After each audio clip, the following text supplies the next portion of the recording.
Donc bonjour et bienvenue à tous. Aujourd'hui, on va voir ensemble la checklist relations clients de 2025 et on va voir ensemble 10 points clés pour répondre aux attentes des clients pour cette année à venir qui est très proche puisqu'on se retrouve dans quasiment 15 jours. Donc qu'est-ce qu'on va voir ensemble au sommaire de ces 45 minutes? Ça va être simple. Je vais vous présenter tout d'abord une petite présentation justement d'Eloquent où je vais revenir sur qui nous sommes, ce que nous vous proposons et comment nous pouvons vous accompagner. Ensuite, je vous présenterai quelques chiffres sur les attentes des clients et comment cela a évolué, à la fois en termes de cadeaux, mais également en termes de besoins.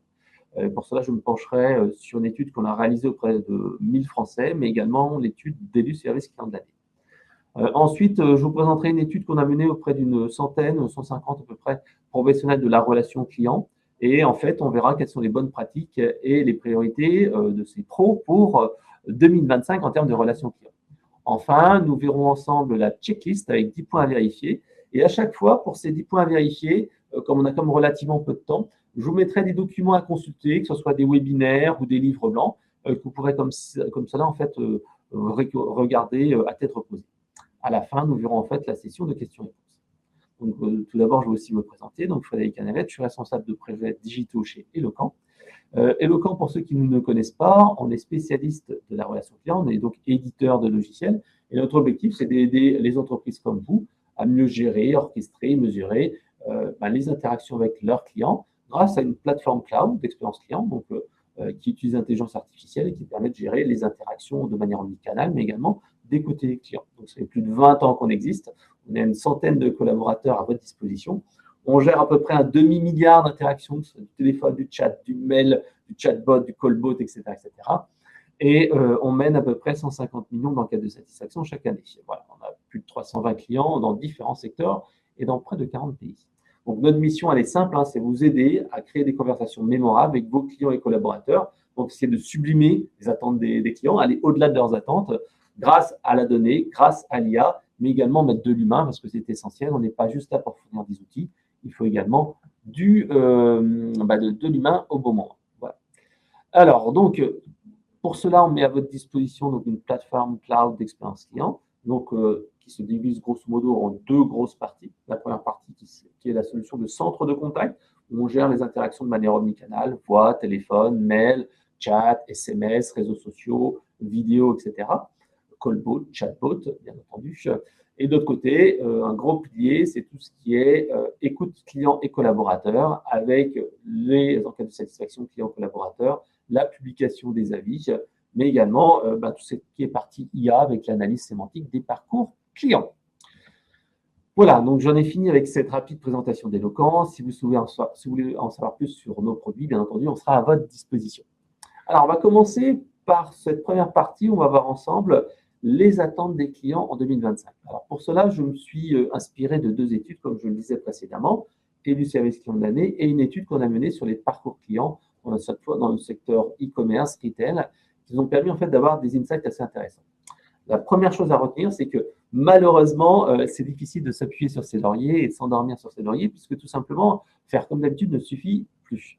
Tout simplement, les attentes des clients progressent d'année en année parce qu'ils se comparent par rapport aux erreurs. Tout le monde, en tout cas, fait des efforts de formation, d'outils, de process. Donc, régulièrement, vous progressez par palier, nouvel outil, nouvelles formations, des équipes qui améliorent leurs compétences. Sauf que, en attendant, les clients vous comparent par rapport aux meilleurs du marché, ils vous comparent par rapport à des Amazon, à des Maïf, etc., etc.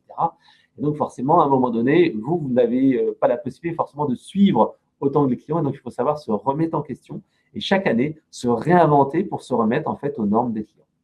Justement, si on parle des normes des clients, des attentes des clients, voici une petite étude sur les différents canaux de communication. On voit que le téléphone est toujours premier et que les bots progressent. On voit ici que les canaux classiques, téléphone, email, et je mets dedans le callback, click to call, qui est assez intéressant, fait à peu près 67% des interactions, avec une légère baisse en 2024. On était à 70% des canaux traditionnels. Maintenant, on est à 67%, avec surtout une petite baisse du côté du téléphone. Donc, un canal qui est moins utilisé par les nouvelles générations. On voit quasiment que l'email et le téléphone sont à touche à touche. Donc, on voit que c'est quand même toujours des canaux indispensables, téléphone indispensable, Néanmoins, on voit qu'il y a d'autres canaux qui augmentent un peu. En particulier, on voit ici les bots. Les bots, en fait, qui commencent à concerner quand même beaucoup d'interactions clients, avec près de 27% des interactions qui sont faites avec un bot. Les conversations en ligne, 42%.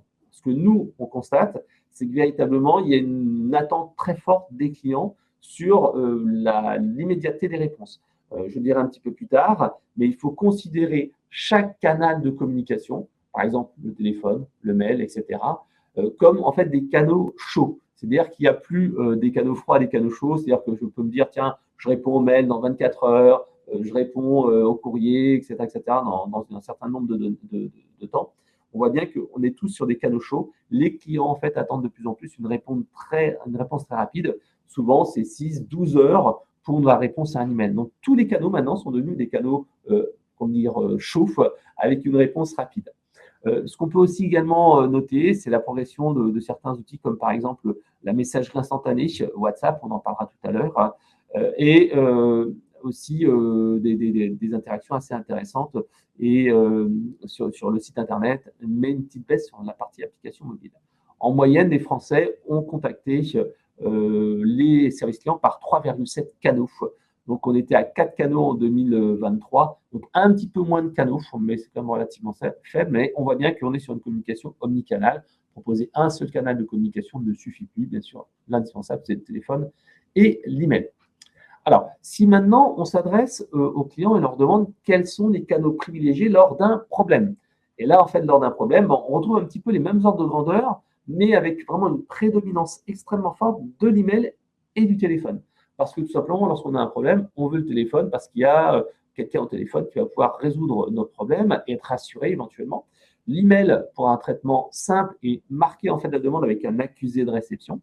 Mais on voit ensuite que les autres canaux digitaux sont également importants, mais il faut savoir en fait gérer cet omnicanal. Parce qu'une personne, comme je le disais, avec 3,7 canaux, elle va appeler peut-être au téléphone, elle va envoyer un email, elle va poster un message sur les réseaux sociaux, etc., etc. Donc, il faut savoir vraiment gérer cette relation client omnicanal parce que les clients ne vont pas utiliser un seul canal. L'autre point également, c'est qu'on peut voir que le self-care et les bots sont de plus en plus acceptés. La foire aux questions, lorsqu'on a un problème, c'est 16% des interactions. Donc, vraiment travailler cet aspect communication. Les bots également, on pourrait être assez étonné. On voit bien que les bots ont été utilisés dans 27% des cas pour une communication classique. Dans le cadre en fait d'une relation client sur un problème, on est quand même qu'à 12% d'interaction. Donc, en fait, on voit bien que les gens n'acceptent pas trop de parler à un robot en cas de problème. Donc, le robot ne peut pas être la seule solution. Il peut être peut-être un filtrage, il peut être quelque chose de complémentaire, mais ce n'est pas la solution miracle.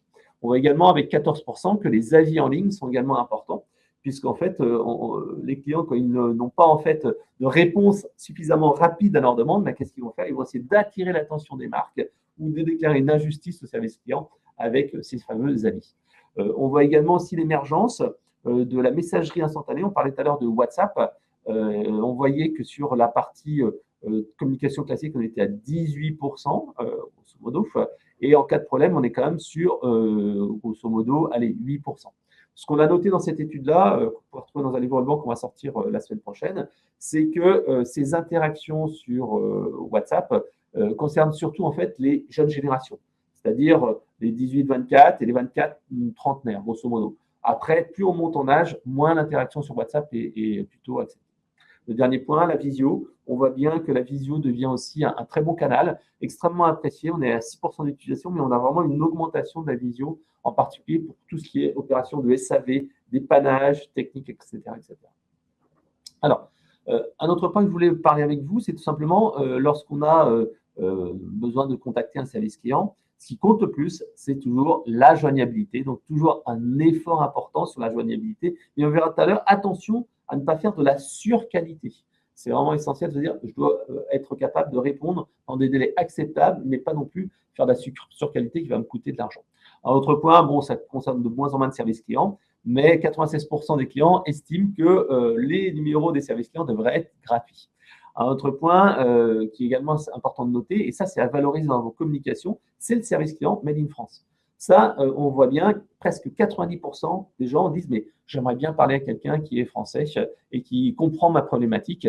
Et donc, on voit bien qu'il y a quasiment 50% des gens qui pensent que c'est prioritaire. Donc, si vous avez un service client en France, n'hésitez pas à le mettre en avant parce que c'est une valorisation qui va permettre de rassurer les clients. Le dernier point qu'il faut noter sur ce graphique-là, c'est encore une fois les bots. On voit bien que les clients en fait pensent que c'est important d'être joignable, mais attention, les services clients doivent être obligatoirement proposés un chatbot. Les gens ne sont pas tout à fait d'accord. Seulement 45% des gens qui sont d'accord. Et des gens disent mais non, c'est pas du tout important pour quasiment 18%. 37% qui disent que c'est pas important. Donc, comme on l'a vu tout à l'heure, le bot, oui, pour des questions un petit peu génériques, mais lorsqu'on a besoin vraiment d'avoir une réponse concrète à un problème important, il ne faut pas proposer juste le bot, il faut proposer des véritables canaux et pas bloquer les clients. On retrouve également cela dans cette statistique, le chatbot qui est la solution qui a quand même le plus progressé l'année passée et le canal qui offre le plus d'insatisfaction, puisque la satisfaction moyenne des canaux de communication est 80%, mais le bot 51%. Donc il faut vraiment se dire que le bot doit être proposé, mais en complémentarité avec des interactions avec les conseillers, qui offrent vraiment le plus grand taux de satisfaction. Alors, autre point également, si on s'intéresse maintenant à la prospective, si on demande aux clients, mais est-ce que dans le futur, vous souhaiteriez avoir une relation client uniquement par l'IA ou gérée par l'IA en grande partie? Là, on voit que dans le futur, les gens disent oui, pourquoi pas. On voit que quasiment la moitié des gens disent oui dans 5 ans. Donc, on voit qu'il y a une prise de conscience que l'IA peut aider. Il y a à peu près 43% qui disent oui dans 5 à 10 ans, donc pas tout de suite. Et si là, on leur demande, mais on veut que les services clients fassent plus appel à l'intelligence artificielle, là, on voit que les gens ne sont pas du tout d'accord. Les 2 tiers des gens disent non, moi, je veux encore un service client humain. Donc, valorisez bien cet aspect humain, valorisez bien le téléphone, valorisez bien cette relation client made in France, même si, on voit bien, les clients sont de plus en plus prêts à mettre en place l'intelligence artificielle. Donc, n'hésitez pas, mettez en place des callbots, des chatbots, c'est ce que nous proposons, pour un petit peu prendre en fait ces appels à faible valeur ajoutée. C'est ce qu'on verra tout à l'heure pour concentrer les agents sur la partie appel qualitatif. Mais on verra aussi qu'on a fait une enquête sur les objectifs des professionnels de la relation client. On voit bien que les professionnels de la relation client disent que, attention, ça va faire des changements au niveau des services clients et ça, c'est ce que vous allez devoir anticiper. Lorsque vous allez mettre en place un bot, vous allez absorber une part importante des appels, 5, 10, parfois 20% des appels, qui sont des appels simples et de faible niveau. À ce moment-là, les clients vont appeler pour des problèmes beaucoup plus importants, plus sensibles. Et donc, en fait, les conseillers vont devoir un petit peu monter en compétences, mieux savoir gérer ces interactions un petit peu plus longues, avec une DMT forcément plus longue, avec une nécessité de mieux gérer les émotions, mieux gérer l'interaction. Cette partie joignabilité aussi, n'hésitez pas à la travailler. On voit que 51% des Français ont déjà renoncé à contacter un service client pour des raisons de joignabilité. C'est compliqué à les joindre, donc n'hésitez pas à mettre en place, comme je disais, du callback, du chatbot, du callbot ou du mail, etc. etc. Et comme je disais, l'importance de pouvoir contacter par téléphone et mail. Si vous voulez en savoir plus, à chaque fois, je vous ai mis des petits documents et des vidéos que vous pourrez consulter à tête reposée. Et je vous inviterai à consulter deux ateliers qu'on a fait ensemble. Le premier qu'on a réalisé avec Élu Service Client de l'année et l'AFRC, l'Association française de la relation client, où en fait on partage justement les évolutions de la relation client en 2025 et un autre atelier où j'ai présenté les tendances relation client de 2030. Alors justement là, on a vu le point de vue des clients. Maintenant, on va voir le point de vue des professionnels, donc votre point de vue à vous. Alors pour cela, en fait, j'ai interrogé 121 professionnels de la relation client de septembre à novembre, de tout secteur d'activité. Je leur ai demandé quelles étaient leurs bonnes pratiques et innovations pour la relation client. Cette première question, qui est très simple, qui est quelles sont les meilleures pratiques qui ont amélioré l'expérience client pour vous en 2024? Et bien, en fait, de manière assez surprenante, l'IA arrive certes en premier, avec 21% des réponses, mais ce n'est pas vraiment le seul facteur qui a permis d'améliorer véritablement l'expérience client. Il y a eu l'optimisation des parcours clients, donc 20%, la mise en place de nouveaux outils modernes, solutions de centres de contact modernes, nouveaux CRM, amélioration du site web. On voit également des choses importantes au niveau de la voix du client, donc l'écoute client, 16%, la culture client dans l'entreprise, l'autonomie des collaborateurs et la formation des équipes. Donc, on voit bien que pour améliorer l'expérience client, ce n'est pas une baguette magique IA qui va réussir, mais vraiment un ensemble. Et l'IA, véritablement, a eu certains impacts, mais ce n'est pas ce qui a été le plus impactant. Si on demande en fait aux professionnels justement qu'est-ce qui a le plus d'impact, on voit bien que ce n'est pas forcément que de l'IA. Je vous ai mis ici quelques extraits de verbatim. Par exemple, les campagnes intentionnistes, voir des gens qui ont fait une navigation sur un site web et on se rend compte que ces personnes-là seraient peut-être intéressées par un produit. Hop, on va leur envoyer un message. Ou alors, avec leur navigation, ils ont cherché des choses, ils n'ont pas été capables d'utiliser par exemple un logiciel. On fait des campagnes d'appel intentionniste, on fait des campagnes proactives. Mesurer l'empreinte carbone aussi, on voit cet aspect RSE qui remonte aussi. Donc, si vous avez vraiment une politique RSE, mettez-le en avant. Dans l'étude qu'on a menée auprès des 1000 Français sur leurs attentes au niveau des parcours clients, on voit bien que cette partie RSE est également importante. Donc, les FAQ dynamiques, push de questions de réassurance dans le parcours client, lorsque l'on passe commande, après, etc. etc. Également, cette partie, visiter nos clients au moins une fois par an et une deuxième visite pour assurer et améliorer le NPS. On voit bien que c'est des choses qui sont importantes. Nous, on le fait également, des rendez-vous clients au moins une fois par an, rendez-vous stratégique. La mise en place d'un chatbot sur l'espace client, un nouveau CRM, l'amélioration du share of wallet. Alors, le share of wallet, pour ceux qui ne savent pas, c'est l'amélioration de la part de marché chez le client. Donc, on essaye tout simplement de dire, tiens, je veux augmenter mon panier moyen, mon taux de pénétration chez mon client pour être plus, bien sûr, faire plus de chiffre d'affaires et aussi être plus prégnant et d'avoir un client qui est plus captif, en fait. Travailler sur la culture client, le module Bravo, ça, on l'a mis en place à la MNT, on a mis en place à la Massif. C'est tout simplement la possibilité au client de pouvoir féliciter un collaborateur qu'il a eu au téléphone. Donc ça, c'est quelque chose qui est très fort, qui permet d'améliorer la culture client et l'engagement des collaborateurs. La prise en main du client de bout en bout par un interlocuteur unique, ça aussi, c'est quelque chose qui compte beaucoup, se dire, voilà, on n'a qu'une personne qui me connaît, etc. etc. Donc, on voit bien l'IA également. L'IA ici sur les travaux sur les émotions, la personnalisation de la relation client.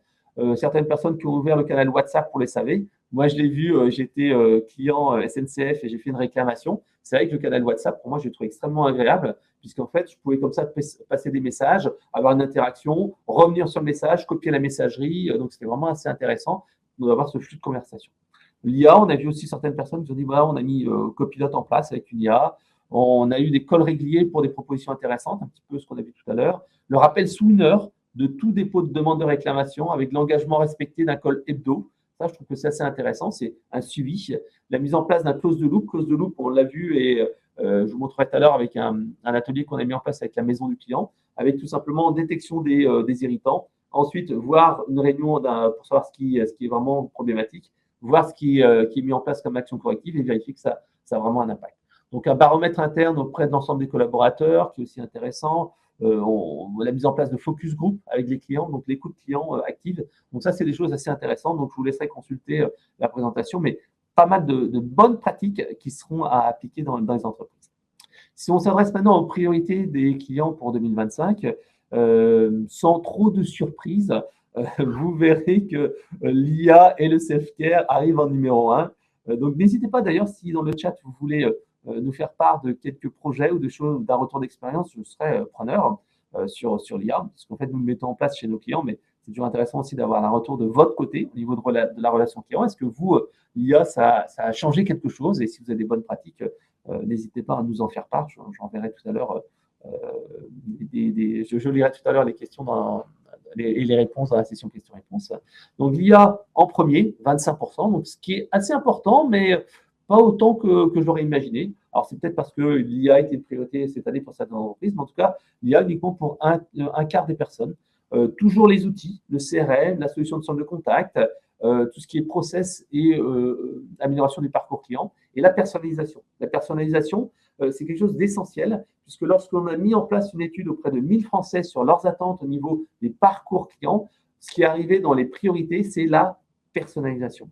Des offres personnalisées, on s'adresse à moi. Donc ça, quelque part, j'étais un petit peu déçu, puisqu'en fait, la personnalisation était uniquement présente dans 14% des projets et des priorités relations clients pour 2025, alors que pour les clients, c'est 70% d'attente.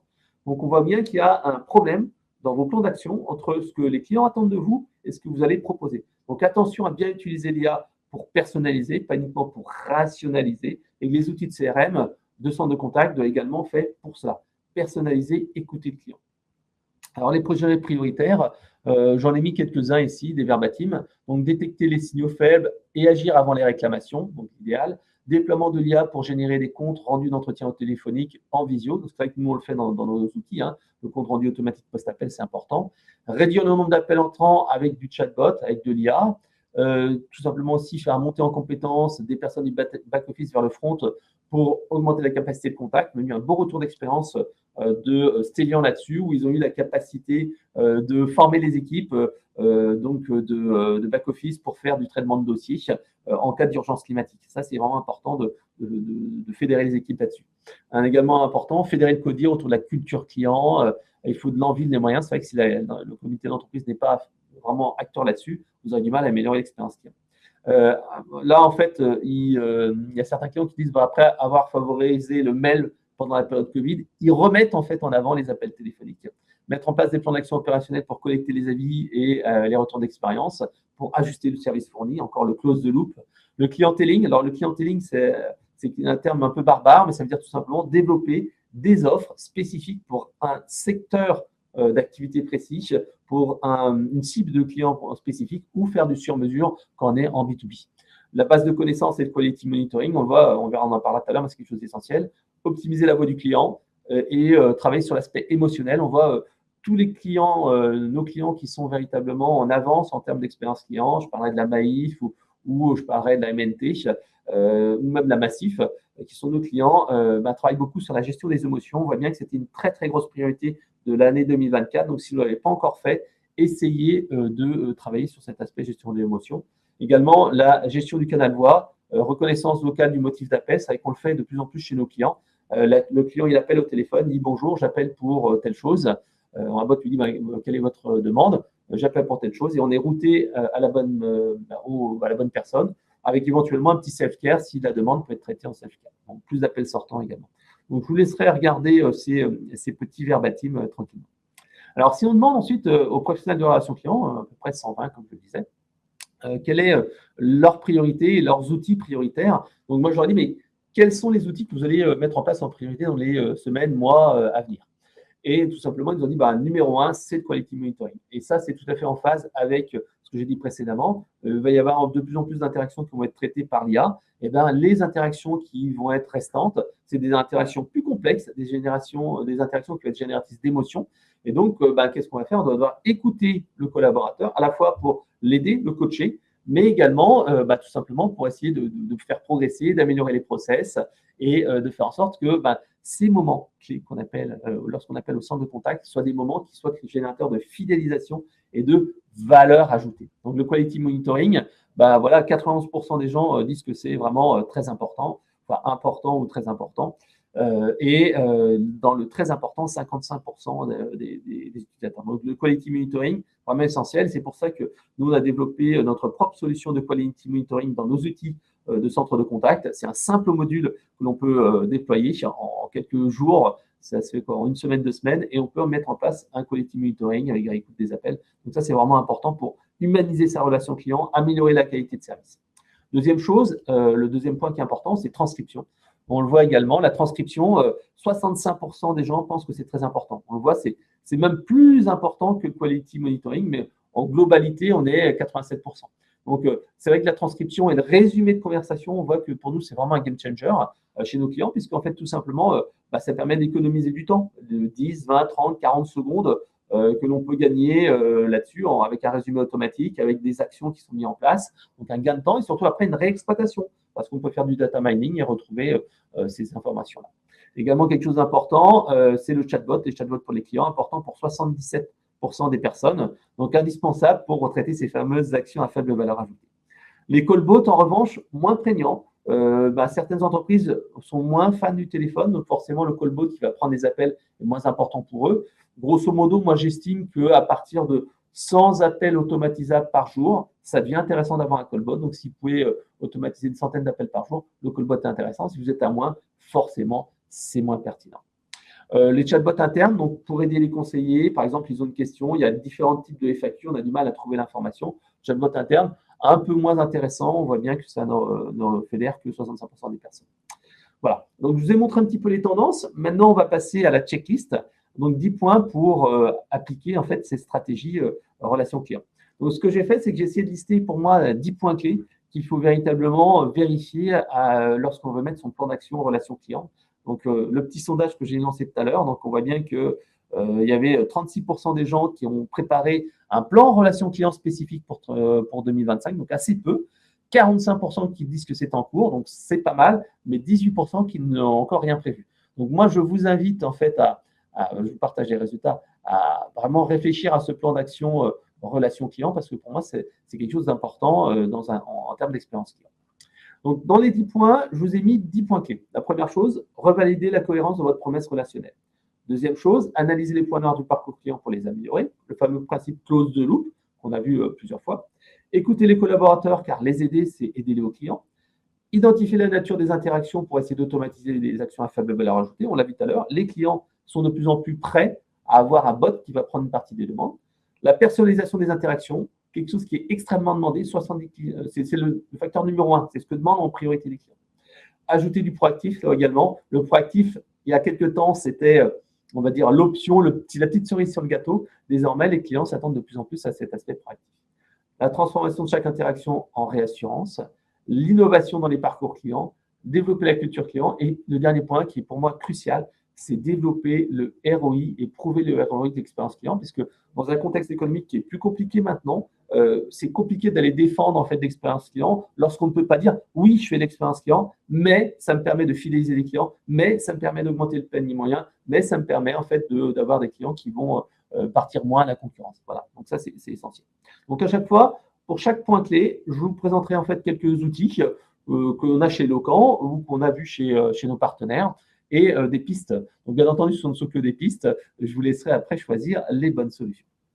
Donc première chose, première checklist qu'on va cocher, revalider la cohérence de votre offre relationnelle. Donc là, tout simplement, c'est commencer par le pourquoi. Le pourquoi, pour ceux qui connaissent Simon Sinek, c'est essentiel. Avant de se dire, OK, j'ai mon plan relationnel pour 2025, c'est pourquoi je le fais. Quelle est en fait ma promesse? Est-ce que je suis une marque haut de gamme? Est-ce que je suis une marque bas de gamme? Est-ce que je veux tout digitaliser par des raisons de coût? Est-ce qu'au contraire, je veux mettre en aspect et en valeur l'aspect humain, l'aspect made in France? Est-ce que mon client valorise bien ça? Est-ce qu'il valorise cette relation client de qualité? Est-ce que pour lui, ça compte? Si je suis dans le low cost et je dis, bah non, moi j'ai une relation client made in France, je réponds en 30 secondes, c'est pas ce qu'attendent les clients. Donc voilà, quelle est ma promesse? Quelles sont les attentes des clients? Et mon positionnement actuel, comment les clients me perçoivent en termes de relation client. Ensuite, c'est le comment. Quand j'ai défini ce que j'allais proposer, relation client premium, haut de gamme, rapide, etc., comment je vais faire? J'ouvre quel canal? J'ai quel objectif en termes de QoS, en termes de DMT? Est-ce que je me dis, non, c'est nos limites? Est-ce que je mets un script d'appel ou pas? Voilà. Ensuite, le quoi? Quels sont les outils que je vais mettre en place? Est-ce que je vais mettre en place un callbot, un chatbot? Est-ce que je vais mettre en place du quality monitoring, etc. Donc là, en fait, il faut commencer par ça et ensuite passer à l'opérationnel. Sachant que c'est clair que c'est bien de délivrer une bonne qualité de service, mais bien délivrer, c'est ni sur-délivrer, ni sous-délivrer. Qu'est-ce que ça veut dire? Ça veut dire qu'il faut faire attention à la surqualité. Il n'y a pas très longtemps, j'avais un de mes clients qui nous disait, voilà, on a un taux de on décroche les appels en moins de 33 secondes. J'ai 33 secondes, waouh, c'est énorme. Je peux très bien comprendre que 33 secondes, c'est très bien pour des appels commerciaux, parce qu'il ne faut surtout pas manquer un appel, et puis un appel qui est manqué en termes de vente, c'est du chiffre d'affaires en moins, donc 33%, c'est très bien pour la partie commerciale. Mais pour la partie service client, est-ce qu'on a vraiment l'intérêt de répondre en 33 secondes pour tous les appels? J'en suis pas tout à fait persuadé. Donc, attention au prix de la surqualité et à l'inverse, attention à l'impact de la sous-qualité. C'est pour ça qu'il faut mesurer et analyser la satisfaction client. Est-ce qu'en diminuant ou en augmentant un petit peu cette partie satisfaction, c'est important. Là, on a vu un webinaire il n'y a pas très longtemps avec Benjamin de Cityway qui nous avait justement expliqué qu'eux, ils arrivaient comme ça à travailler entre une DMT et une QoS qui était plus ou moins importante et ils voyaient tout de suite l'impact sur la satisfaction et ils mesuraient un petit peu ce qu'ils pouvaient faire avec une balance entre les deux indicateurs, satisfaction et durée et QoS. Deuxième checklist, la partie point noir du parcours client. Alors, si vous voulez la conférence de Benjamin de Cityway sur cet aspect-là, n'hésitez pas, vous me mettez dans le chat et je vous retrouverai cette conférence. Donc, le deuxième point, deuxième checklist, analyser les points noirs du parcours client, vers la voie du client. Bon, quelque chose qui est essentiel, mais c'est trop souvent négligé. On voit bien qu'il y a des dispositifs d'enquête, mais qui sont parfois pas omnicanaux. En fait, on va passer une enquête une fois par an. Non, ce qui est important, c'est faire un dispositif qui est à chaud et à froid, éventuellement à tiède, et mettre en place le dispositif d'écoute client. Je donnerai un exemple qui est assez intéressant. Si vous achetez votre voiture chez Auto Hero, donc vous avez donc bien sûr un dispositif d'enquête de satisfaction, mais vous avez également un appel qui arrive en fait à peu près, je crois que c'est une semaine après la livraison de la voiture, où c'est un appel proactif de sortie où les gens en fait, les conseillers appellent les clients en disant alors comment ça se passe avec votre voiture. L'objectif en fait c'est de réduire la satisfaction et d'avoir un appel un petit peu waouh pour avoir du bouche-oreille. Voilà, ça c'est un petit peu, mais c'est du proactif là. Donc l'enquête de satisfaction classique, le dispositif d'écoute client, post-achat, post-interaction, post-réclamation, etc., etc. Pour analyser le retour des clients satisfaits. Pour des gros volumes, n'hésitez pas à utiliser l'IA. C'est ce que je vous montre ici à l'écran. L'IA va vous permettre d'analyser et détecter les signaux faibles, les bonnes pratiques, faire des alertes, etc., etc. Et bien sûr, transformer cela en plan d'action opérationnel. Donc, je vous mets ici en lien une conférence que l'on a menée lors du CX Summit d'Eloquent il y a une dizaine de jours de cela, où en fait, il y a la maison du client, le Mine de Nantes, où on vous a présenté comment gérer et traiter l'insatisfaction cachée, à la fois avec des enquêtes de satisfaction quantitatives, donc des enquêtes de satisfaction d'Eloquent, mais également qualitatives avec des focus group et des entretiens qui ont été menés avec des clients. Troisième checklist, écouter les collaborateurs, puisque écouter les collaborateurs et leur faciliter la vie, c'est tout simplement aider ses clients. Alors, pour cela, en fait, le plus simple, c'est tout simplement d'identifier les interactions génératrices de surcontact. Et c'est vrai que toutes les interactions qui font plus de 3 échanges pour une même personne, les appels longs, les réappels vraiment qui sont réguliers dans une même journée, là, en fait, tout simplement, on peut se dire mais qu'il y a un souci quelque part dans les process. C'est mettre en place, par exemple, le callback pour limiter le temps d'attente. Il y a un taux d'attente qui est un peu trop élevé. À ce moment-là, tac, on va tout simplement proposer un callback et cette fameuse activité en don de chameau que vous connaissez comme moi, c'est pouvoir essayer de lisser un petit peu ces appels et se dire tiens, on va essayer d'en caler un petit peu à des moments un peu plus calmes de la journée. On voit également la partie visio-assistance qui permet de générer un effet véritablement waouh. Là, dans la conférence que je vous ai mis sur la droite, il y a Fnac Darty et Apizzi qui nous ont fait un beau retour d'expérience. Et Christophe Chamberlain de Fnac Darty a vraiment indiqué que le taux de satisfaction des interactions en visio était de 97% et qu'il était même souvent supérieur à des interactions téléphoniques classiques. Donc, si vous avez besoin de montrer quelque chose, faire des dépannages de SAV, cet aspect visio est vraiment également très important. Je vous ai mis également une très belle conférence d'Antoine Landré et de Nathalie Namias, où ils ont indiqué en fait comment mettre en place un service client 5 étoiles en aidant les agents et les conseillers à bien faire leur travail, avec par exemple l'intégration avec le CRM, qui était quelque chose d'assez impuissant pour eux, parce qu'en fait, ils ont fait une interaction entre la solution de centre de contact Eloquent et Salesforce, qui leur a permis de gagner vraiment beaucoup de temps dans, par exemple, l'envoi de formulaires, de documentation, de choses comme ça, qui a permis de à la fois satisfaire les clients, réduire les risques et réduire en fait les recontacts. Donc, je vous en ai parlé tout à l'heure, améliorer l'efficacité des agents, permettre de pouvoir traiter plus de demandes. C'est par exemple le résumé de conversation post-appel, mais également l'employé force score. C'est ce qu'on déploie chez nos clients et moi, c'est quelque chose que je trouve assez intéressant qui, malheureusement, je trouve un petit peu sous-utilisé. L'employé de force score, en fait, a deux valeurs, deux intérêts. Le premier, tout simplement, c'est un conseiller qui a quelqu'un au téléphone. Parfois, en fait, il répond, mais il se retrouve un petit peu en difficulté. Le client est un peu difficile à traiter, le problème est un petit peu technique. Et en fait, il peut ici noter sa conversation et dire, voilà, c'était une conversation qui était dure, difficile, etc. Ou alors, au contraire, une conversation qui était très bonne, qui pourrait être utilisée après pour faire une base de connaissances d'appels où ça s'est super bien passé pour dire, tiens, regardez, mes collègues, ça, c'est un super appel, j'aimerais bien que vous en preniez un exemple. Et puis, lors des sessions de quality monitoring, en fait, on va débriefer là-dessus. Donc là, c'est cet aspect un coaching, mais c'est également un autre point qui permet de détecter l'insatisfaction cachée. Puisqu'en fait, parfois, il y a des clients qui font des erreurs ou qui achètent un mauvais produit ou qui ne sont pas contents d'une réponse, etc. Le conseiller a bien fait son travail, il a répondu, mais le client, il se dit non, mais ça fait 20 ans que je suis client, ok, j'ai oublié de faire un truc, ok, je me suis trompé là-dessus. Bon, vous auriez pu faire un effort. Le client, il va dire après, à l'enquête de SAT, il va dire ouais, je ne suis pas content ni mécontent, il va mettre 5 peut-être sur 10 en note. Mais le problème, c'est qu'en fait, il sera vraiment insatisfait et déçu. Et le collaborateur, là, ben, grâce à l'employé Fort Score, il peut pouvoir dire attention, là, j'ai bien répondu, j'ai fait mon travail, mais en fait, le client est insatisfait, il faut qu'on fasse quelque chose. Donc, s'il ne peut pas lui gérer à son niveau, il peut mettre en avant ces appels-là pour détecter des problèmes dans les procédures, des problèmes de clients difficiles, etc. etc. Donc, des choses, ça, c'est intéressant. Quatrième point, c'est analyser les interactions à automatiser et, à l'inverse, celles à humaniser. Donc, le self-care avec des bots ou de la FAQ, ben, l'intérêt, il est simple. Gestion des pics de demande, premier niveau de réponse, valorisation du travail des conseillers qui vont se travailler sur vraiment des demandes à valeur ajoutée, passer plus de temps. Le but, c'est ça, c'est passer plus de temps avec des clients. Avoir une meilleure expérience client avec aussi une conversation qui n'est pas en mode SVI, taper 1, taper 2, taper 3, mais en disant mais quel est votre problème? Et la personne explique son problème et on peut la résoudre en FAQ ou on la résout un peu plus tard. Donc, bien sûr, les demandes prises en charge 24/7 aussi, ça c'est également important dans cette période de solde, de cette période d'achat de Noël. Alors, comment on va faire? Vous allez simplement séparer vos interactions en 4 grandes catégories. La première catégorie, c'est les interactions polluantes. C'est celles qu'on va filtrer. C'est les appels non destinés, les erreurs d'aiguillage, etc. etc. Ça, c'est le classique. On avait un client dans le domaine de l'énergie. Les clients l'appelaient et disaient bah voilà, j'appelle pour ma facture d'électricité, sauf que Enedis ne générait pas les factures d'électricité. C'était des gens qui étaient opérateurs d'énergie. Donc, en fait, ces appels qui ne concernaient pas. Donc, celles-là, ça ne sert à rien de les envoyer. Il faut les éliminer en amont, les filtrer. Deuxième chose, les interactions à faible valeur ajoutée, ben, on va pouvoir automatiser ça avec un callbot, un chatbot.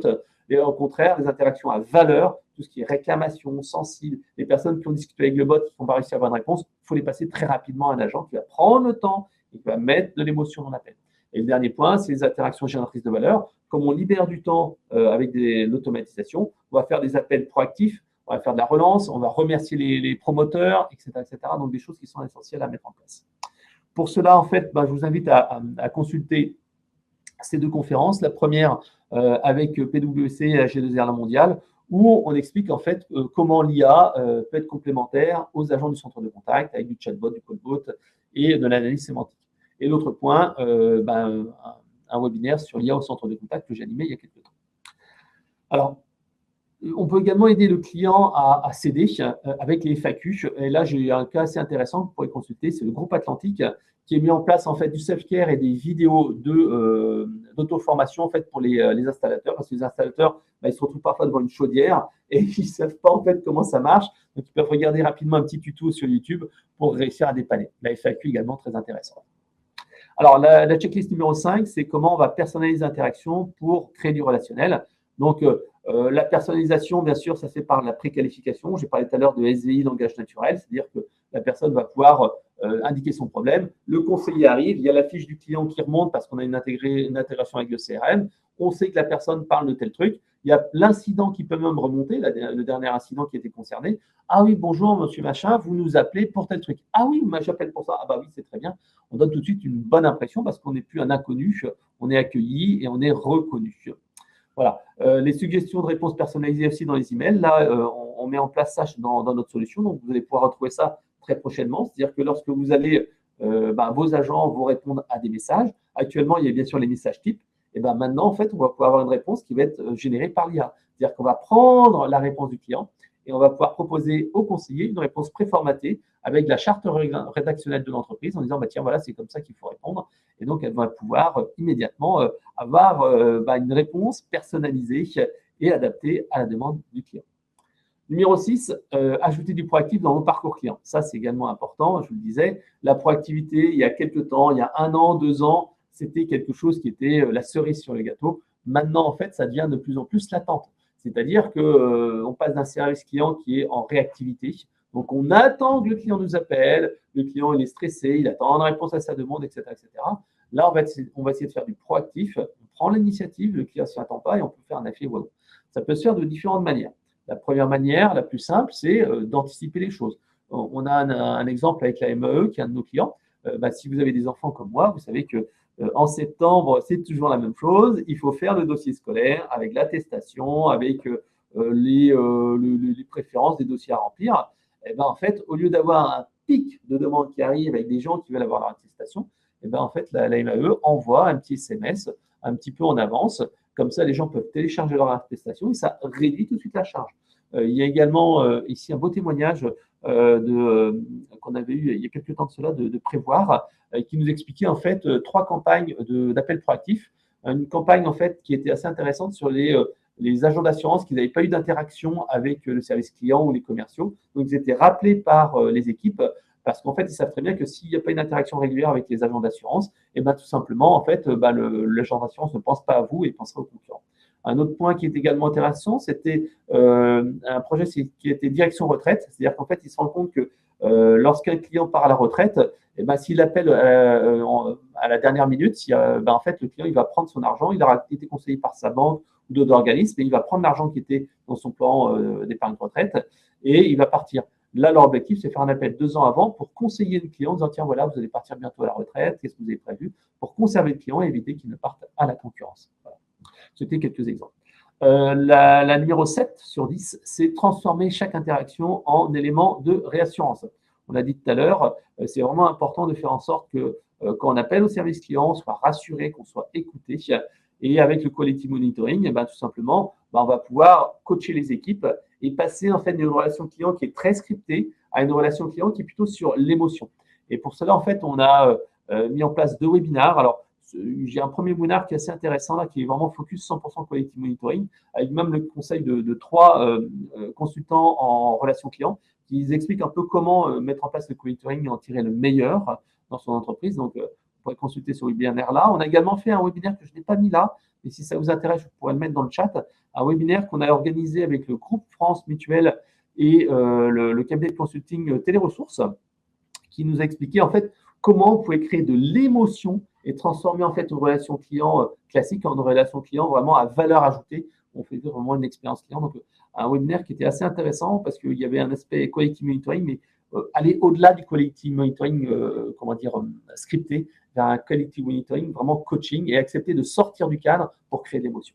Voilà, donc le quality monitoring avec une bibliothèque d'appels. Et ici, on voit bien, on peut faire de la réécoute automatique. On va pouvoir, en fait, comme ça, déterminer les profils des clients, les axes d'amélioration dessus et pour coacher et améliorer la qualité de service.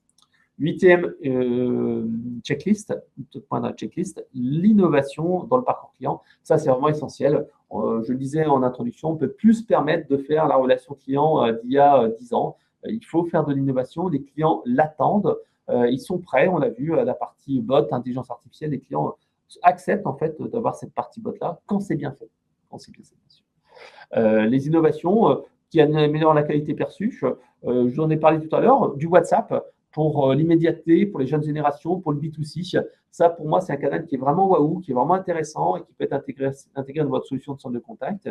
Mais également, on l'a mis en place, c'est la partie voix personnalisée. Voix personnalisée, qu'est-ce que c'est? C'est de ne plus avoir une voix trop robotisée au centre de contact, mais véritablement une voix qui ressemble à une voix humaine. Ça, c'est vraiment agréable à faire. Ce que je vous invite à faire, c'est d'écouter ici. Je vous ai mis un petit lien que vous pourrez consulter avec des exemples de voix personnalisées. Et vous pouvez voir qu'en fait, on peut, grâce à cette voix synthétique, avoir un appel au centre de contact qui va tout de suite être beaucoup plus familier, beaucoup plus chaleureux. Au lieu d'avoir une voix qui dit « bon, bienvenue au centre de contact », vous avez une voix qui draine un petit peu d'émotion. Donc là, quelque chose qui est vraiment intéressant à mettre en place chez les clients et qui ne coûte pas très cher en plus, avec un impact qui est non négligeable. Neuvième sur la checklist, alors on est quasiment arrivé aux 45 minutes. 9e élément, c'est la diffusion de la culture client. On l'a vu, c'était dans les priorités, dans les outils qui ont eu un maximum d'impact dans la relation client. Donc cette partie voix du client pour sensibiliser. Donc la voix du client dans toute l'entreprise à travers par exemple d'un mur de verbatim qui peut être mis en avant dans la cafétéria de l'entreprise, dans les couloirs, les comités transverses, les petits déjeuners expérience client, la fresque du client, puisqu'en fait on a par exemple le cabinet de consulting Cost System avec notre cher Guillaume Antonietti qui met en place la fresque du client pour sensibiliser les équipes à l'expérience client et la relation client. D'ailleurs, pour la petite histoire, Cost System, qui mesure en fait l'orientation client des collaborateurs, utilise la solution Eloquent pour faire passer les questionnaires d'orientation client des collaborateurs. Et c'est vrai que c'est assez intéressant parce que, par exemple, quand vous dites, voilà, je veux diffuser une culture client dans l'entreprise, c'est intéressant de savoir où vous en êtes. Et là, en fait, ce fameux diagnostic de culture client peut être passé au niveau du management, voir si justement les managers sont orientés clients. Puisqu'en fait, si vous posez une question directement à tout le monde, est-ce que vous êtes orienté client? Tout le monde va vous dire, bah, bien sûr que oui. Sauf qu'en fait, avec ce questionnaire-là, on peut voir si cette orientation client est véritable ou alors si elle mérite d'être améliorée pour coacher les équipes. Voilà. Ça peut également être utilisé en recrutement pour savoir si les collaborateurs que vous recrutez au centre de contact sont véritablement orientés clients. Et ça va devenir essentiel parce que je vous le disais tout à l'heure, une partie des appels vont être automatisés, une partie des emails vont être automatisés. À ce moment-là, les appels qui vont rester, c'est des appels plus complexes, plus importants, et il faut que les collaborateurs soient vraiment plus orientés clients.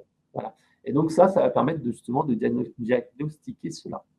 On peut également travailler sur les initiatives collaborateurs. On a un très beau cas d'usage avec la Massif qui a mis en place les étoiles de la Massif avec un challenge interne, avec des projets internes qui sont un appel à projet expérience client et des récompenses qui ont été faites qui a permis de mobiliser des collaborateurs, vraiment quelque chose qui est très, très intéressant. Mais également changer dans le temps les mentalités. Et là, pour cela, on a mis en place chez nos clients, par exemple à la MNT, à la Maïf, on a mis en place ce qu'on appelle le module Bravo ou Félicitations, ça dépend de l'entreprise. Le module Bravo ou Félicitations, c'est simple.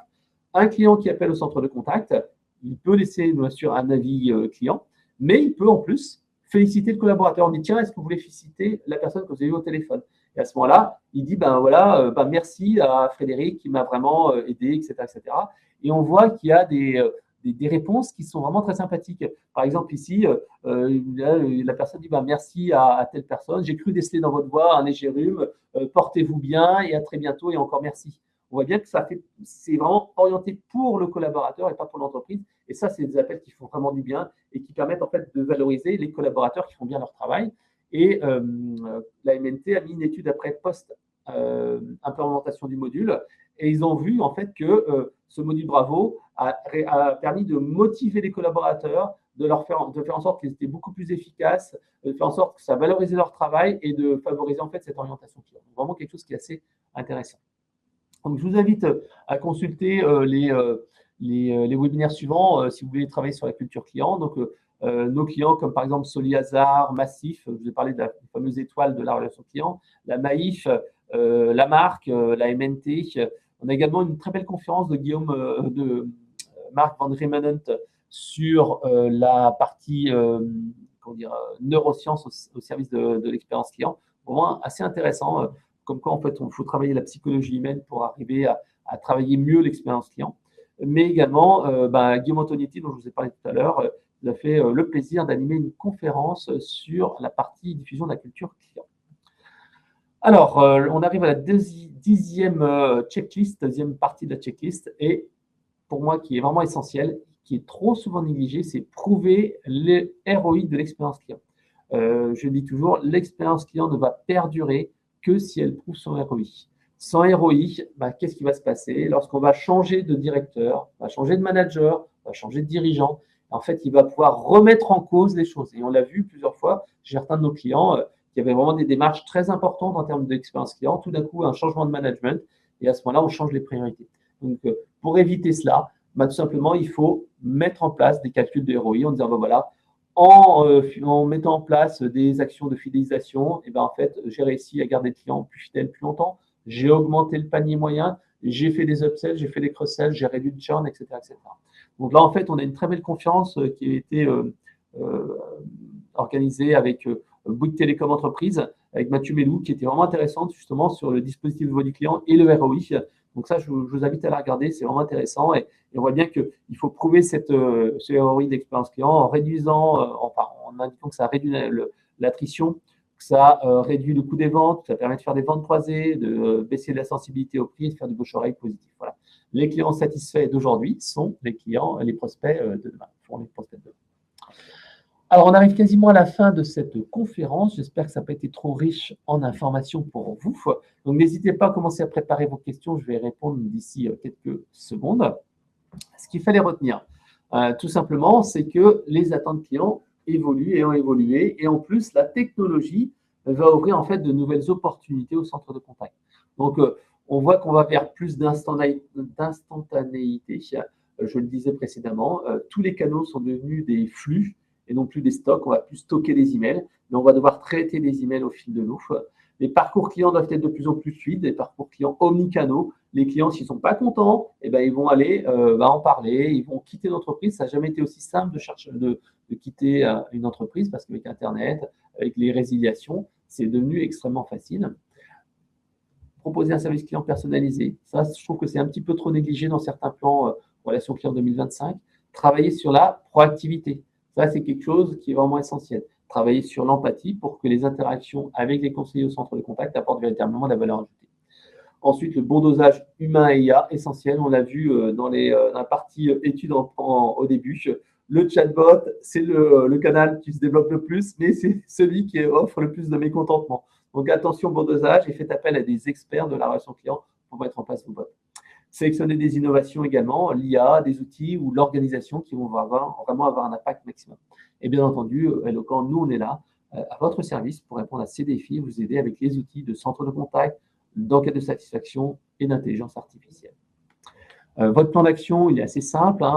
Tout d'abord, et je l'ai dit en checklist numéro 1, revisiter votre offre relationnelle et vérifier ce que vous proposez par rapport à ce que les clients attendent et ce qu'ils perçoivent. Parce que ce qu'ils peuvent percevoir, ce n'est pas forcément ce que vous pensez. Il y a toujours un miroir, un petit peu une distorsion entre ce que vous pensez et ce que pensent les clients. Donc, faites un petit peu cette étude-là de manière quantitative et qualitative. Analysez les retours clients, identifiez les points noirs du parcours client pour fluidifier ce parcours client. Lancez une étude également auprès de vos équipes, donc pour savoir comment mieux les aider à mieux faire leur travail, puisqu'en fait, si vous leur posez une question, comment pouvons-nous améliorer l'expérience client, vous n'aurez pas forcément des retours très, très pertinents. Par contre, si vous leur dites, mais comment on peut vous aider à mieux faire votre travail, là, tout de suite, vous aurez beaucoup de retours beaucoup plus concrets, beaucoup plus qualitatifs, et vous verrez en fait tout simplement qu'en aidant les clients, les collaborateurs à mieux faire leur travail, ils auront plus de motivation, plus de facilité, et ça améliorera l'expérience client de manière globale. Donc ensuite, une fois que vous avez fait ça, sélectionnez où agir en priorité avec une quick win, c'est-à-dire quelque chose qui est facile à mettre en place très rapidement, et ensuite travailler sur un projet de fond avec quelque chose qui aura vraiment un maximum d'impact. Une fois que vous avez fait ça dans ce premier mois, tout simplement, mettez en place la voix du client à tous les niveaux, écoute collaborateur, écoute client. Nous, on le fait chez nous régulièrement. Et on a un cas très intéressant avec Ikera qui met en place un dispositif d'écoute client, mais collaborateur très puissant. C'est-à-dire que les collaborateurs, quand ils arrivent dans l'entreprise, en fait, ils ont une séance de pré-boarding. Pré-boarding, c'est bien sûr des messages avant d'arriver dans l'entreprise. Onboarding, c'est accompagner, donc enquête de SAT, etc. Bilan d'étonnement au bout de 30 jours. Ensuite, un off-boarding aussi, quand le client quitte l'entreprise. Pourquoi? Quelle raison? Est-ce que c'est une question de management, d'organisation, d'accueil, etc., etc. Et bien entendu, tout au long de la relation client, les enquêtes pulse qui sont mises en place régulièrement pour savoir comment ça se passe dans l'entreprise, est-ce que vous êtes content, il y a des choses à améliorer, etc., etc. Voilà. Donc, lancez ces pilotes-là pour intégrer l'IA. On l'a vu, ça faisait partie de 25% des plans d'action de 2025 pour les entreprises. Où vous en êtes là-dessus? Est-ce que vous avez besoin d'aide? Est-ce que vous avez besoin d'être accompagné par Eloquent? Et on sera un plaisir de vous aider là-dessus.